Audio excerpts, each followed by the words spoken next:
च सुरेन्द्रे च कौशिके पाद संस्पृशि निर्विशेष मनस्काय श्री वीरस्वामिने नमः। आयारो आगम में बताया गया है, मंदा मोहेण पाउडा, मंदा मोहेण पाउडा। कई भव्य आत्माएं संयम जीवन को स्वीकार कर लेती हैं, दीक्षित हो जाती हैं। कई उनमें से आत्माएं, चारित्र आत्माएं साधुपन को छोड़कर घर चली जाती हैं, वापिस गृहस्थ बन जाती हैं। प्रश्न है, ऐसा क्यों होता है? जब साधु बन ही गए थे तो बीच में साधुपन को छोड़कर गृहवासी क्यों बन गए? यहाँ आयारों में बताया गया है और जो व्याख्या की गई है कि वापिस घर में जाने के दो कारण हैं। एक कारण है मंदता, मति मंदता, और दूसरा कारण है मोह का आवरण आ जाना, मोह का प्रभाव छा जाना। जो मंद होते हैं, जिनका चिंतन मनन गहरा नहीं होता है, एक बार वे उत्साह से साधु बन गए, पर बाद में कुछ बाह्य प्रभाव देखने को मिलता है तो सोचते हैं, अरे क्यों साधु बने, घर में ही ठीक थे, ये गृहस्थ लोग कितना सुखी जीवन जी रहे हैं, मैं क्यों साधु बन गया। यह चिंतन आता है। हमारे यहाँ 10 वे आलियम नाम का एक आगम है, बहुत प्रसिद्ध है। उसमें 2 फिर आगे चूलिकाएं भी हैं। 10 अध्ययन के बाद 2 चूलिकाएं हैं। पहली चूलिका है, उसमें यह भी एक संदेश दिया गया है कि कभी साधु के मन में घर जाने की इच्छा हो जाए, अब तक साधुपन छोड़ा नहीं है, मन हो गया घर जाने का, उसको यह चूलिका यानी उस चूलिका के 18 स्थान 18 बातें दी हुई है। इन बातों को पढ़ लेना चाहिए, यानी इन पर ध्यान देना चाहिए ताकि उसका मन वापिस स्थिर हो सके। उन 18 बातों में अनेक बातें बताई गई है कि घर छोड़ने के बाद तुम्हारी क्या स्थिति बन सकती है, गारहस्थ्य का जीवन कैसा होता है। तो उन बातों पर चिंतन करने से हो सकता है किसी का मन वापिस जम जाए, स्थिर हो जाए। तो बड़ी अच्छी बात है कि चूलिका में यह भी एक सामग्री दी गई है कि ऐसी स्थिति आ जाए तो यह उपाय करो, इनको पढ़ो, मन को जमाने का प्रयास करो। जो मंद होते हैं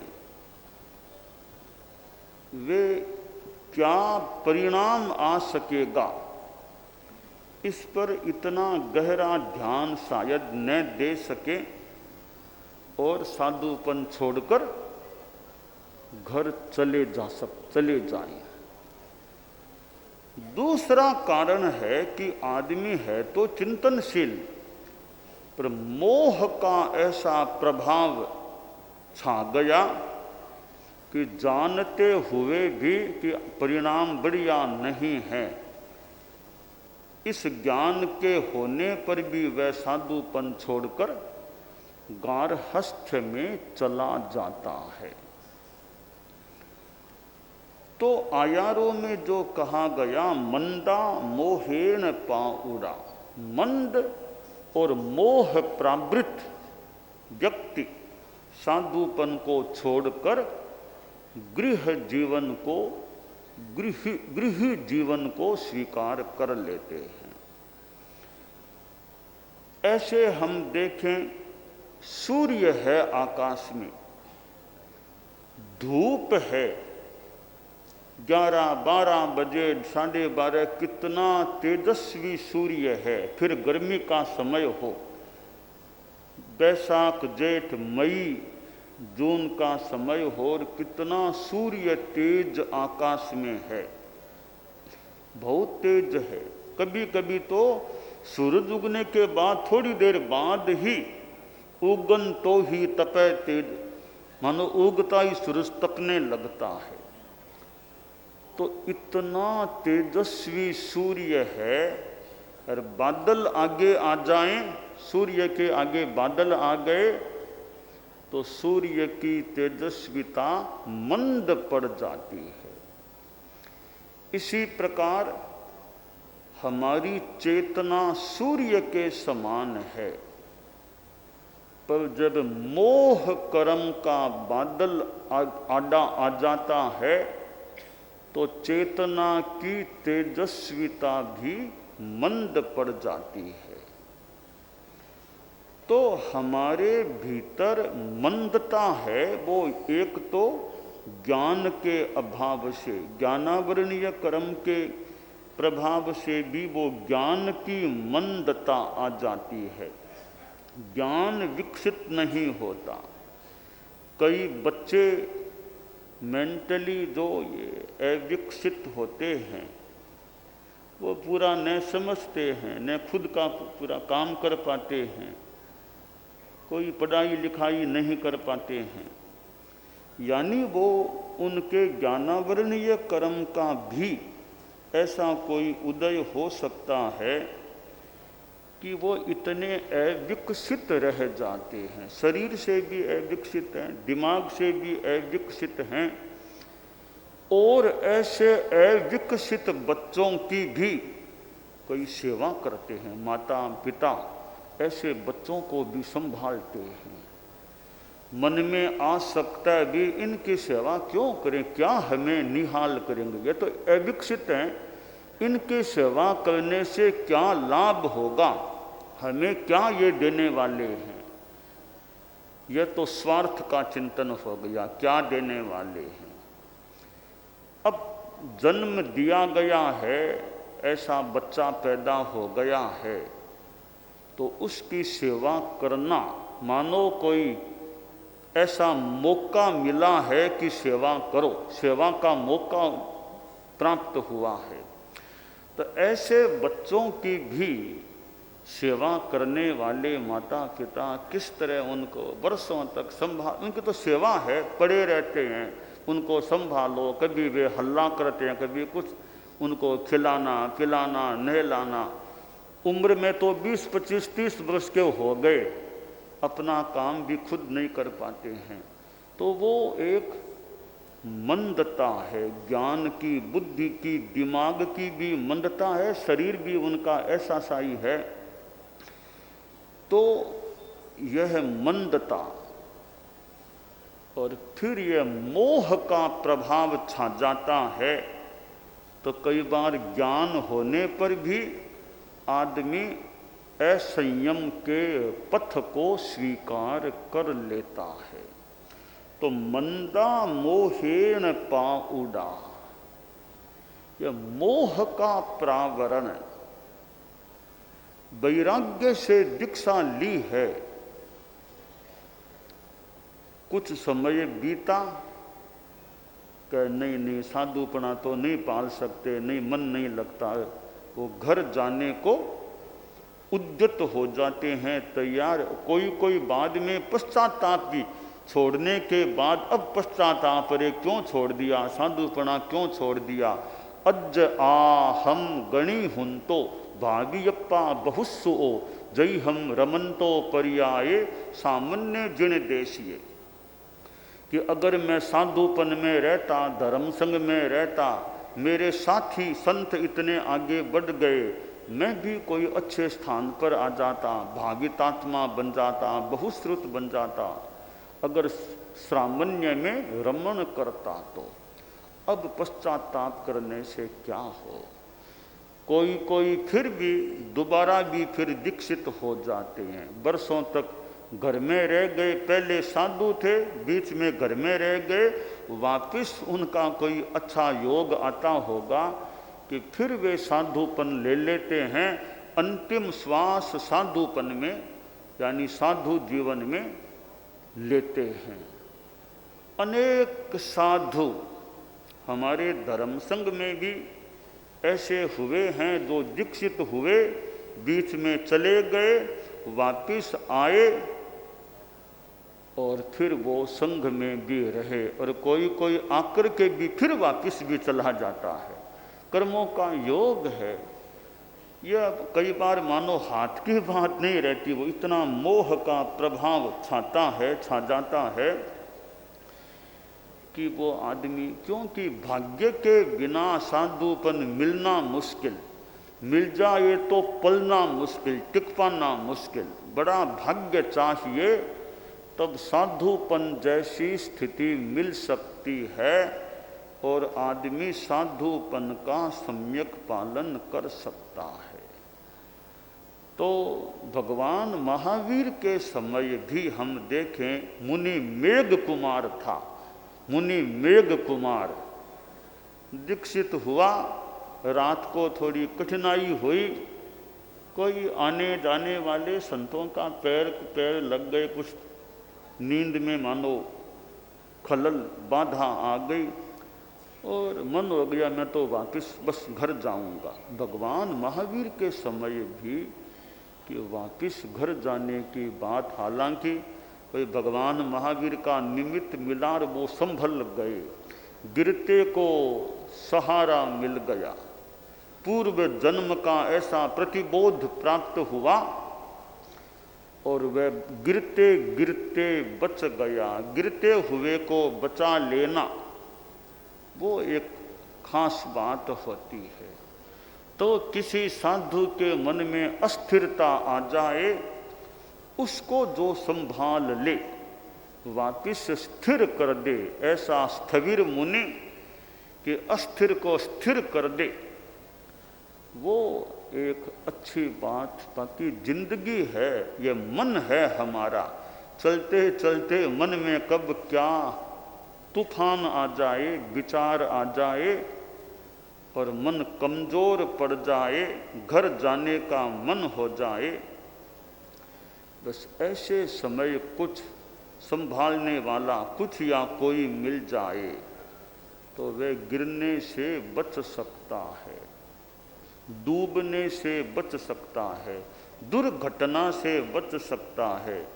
कई बार सड़क पर ऐसी दुर्घटना में बाल बाल आदमी बच जाता है, थोड़ा सा इधर से उधर हुआ बच गया। इसी प्रकार जीवन में भी कई बार ऐसी परिस्थितियां आती हैं, फिर कोई थोड़ा संभालने वाला अच्छा मिल जाए तो गिरते गिरते साधुपन को छोड़ते छोड़ते वह बच जाता है और पुनः साधुपन में सुस्थिर हो जाता है। तो मंदा मोहेन पाउडा जो आयारों में कहा गया है, मंद और मोह प्रावृत व्यक्ति एक बार दीक्षा लेकर भी पुनः घर में जाने वाले हो सकते हैं, और घर में चले गए फिर उस स्थिति का चित्रण चूलिका में किया गया है। पुत्तदार परिकिन्नो मोह संतान संतवो पंको सन्नो जहा नागो सो पच्छा परितप्पई। घर में चला गया, शादी हो गई, बच्चे हो गए, परिवार हो गया। अब बच्चों मेरे परिवार में ऐसे घिरा हुआ रहता है कि मोह की परंपरा में ऐसा मानो वो संतत वो डूब जाता है कि जैसे कोई हाथी दलदल में उसका पांव फंस जाए हाथी का। अब ज्यों ज्यों निकालने की चेष्टा करे और पांव अंदर जाता है। तो ऐसे वो व्यक्ति साधुपन को छोड़कर दलदल में मानो फंस जाता है। अब निकलना भी मुश्किल हो जाए।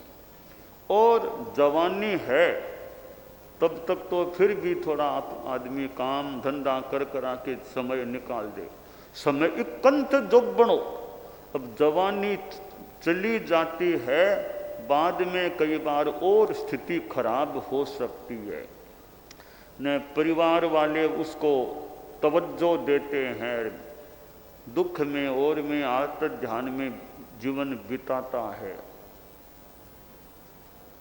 जैसे मत्स्य के गले में वो कांटा चुभ जाता है, क्या स्थिति बनती है। ऐसे साधुपन छोड़कर फिर जो घर में रहता है उसकी भी स्थिति हो सकता है दयनीय सी स्थिति बन जाए।